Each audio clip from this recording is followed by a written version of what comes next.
नमस्कार, जय माता दी, जय श्री राम। कैसे आप सभी लोग? माता की कृपा से आप सभी लोग स्वस्थ होंगे। आज का विषय बेहद इम्पोर्टेंट होने वाला है। आज हम लोग बात करेंगे मंत्र शक्ति पे। मंत्र क्या है? मंत्र किस लिए बने हैं, क्यों बने हैं?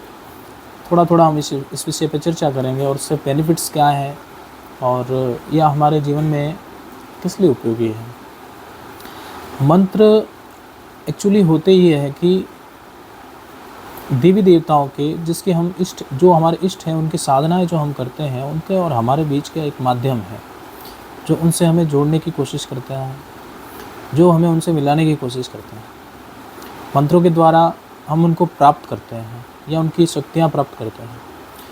और दैनिक जीवन में या हमारे जीवन काल में ये सब चीज़ें ज़रूरी इसलिए है कि हम अध्यात्म की और हमें आध्यात्मिक उन्नति के लिए इन सब का जाप अनुसरण करना चाहिए।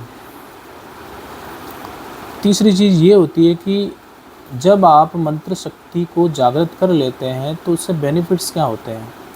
सबसे बड़ा बेनिफिट्स ये होता है आपकी दिव्य दृष्टि।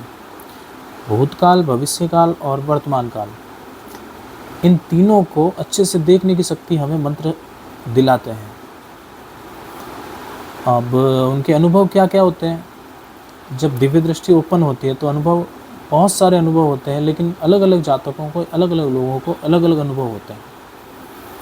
जैसे सबसे कॉमनली जो अनुभव की बात करें तो सबसे बड़ा अनुभव ये है कि हमारा जो आज्ञा चक्र है ना, ये सेंटर पॉइंट, यहाँ पर कुछ स्पंदन होता है। स्पंदन का मतलब ये है कि एक जैसे अपन घड़ी की टिक टिक टिक टिक जो होती है, घड़ी की सुई, उसी तरीके से कुछ न कुछ ऐसा फील होता है, खिंचाव होता है हमारे यहाँ पे। तो ये भी एक मंत्र शक्ति के जागृत होने का बहुत बड़ा कारण है। आज्ञा चक्र हमारा कहीं ना कहीं जागृत हो रहा होता है। वैसे कुंडलिनी जागरण में भी ये चीज़ होती है, तो काफ़ी हद तक सिमिलरिटी भी है। दूसरा जो अनुभव होता है, यहाँ पर जो हमारा ललाट है वहाँ पर चींटियाँ चलने जैसा अनुभव होता है। पहले बात तो प्रेजेंट, पास्ट, फ्यूचर तो मैं बता ही चुका हूँ आपको कि देखने की क्षमता तो मिलती है। तीसरी चीज़ ये भी है कि स्वप्न दृष्टि भी प्राप्त होती है। स्वप्न के अंदर अच्छे बुरे जो वाक़यात आपके जीवन में होने वाले हैं उनको आप देख सकते हैं। कुछ ऐसी चीज़ें हैं जो सपने में आपको पहले ही पता चल जाए।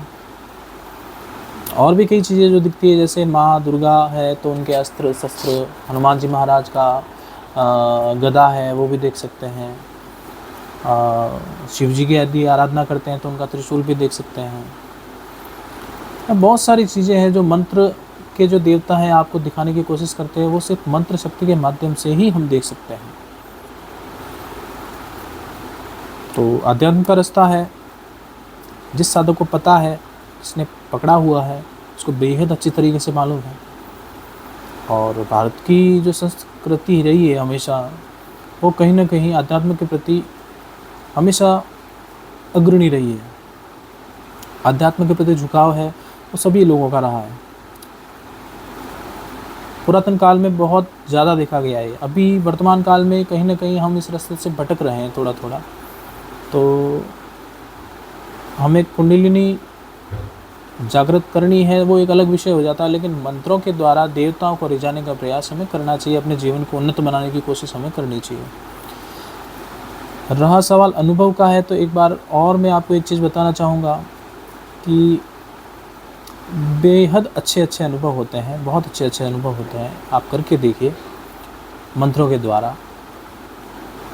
द्वारा आप किसी भी बीमारी को ठीक करना, मंत्रों के द्वारा बहुत सारे लाइफ के प्रॉब्लम्स है, क्रिटिकल प्रॉब्लम्स है, उनको ठीक करना। आगे हम चर्चा करते रहेंगे। मुझे विश्वास है कि आप लोग हमसे जुड़े रहेंगे। तो किसी न किसी साधक को ये एक अनुभव और भी होता होगा। यहाँ पर एक नीली कलर की देवी का भी अनुभव होता होगा। जो मंत्र शक्ति से कुंडलिनी को जागरण कर चुके हैं, उनको एक नीले रंग की देवी है, बेहद खूबसूरत आँखें हैं उनकी, उनका भी दर्शन हो चुके होंगे। हर किसी को नहीं होते, लेकिन पर्टिकुलर किसी न किसी को तो होते ही होंगे। मंत्र आपके जीवन में बेहद ऊर्जावान एक एनर्जी प्रदान करते हैं जो आपको हमेशा एनर्जेटिक रखती है।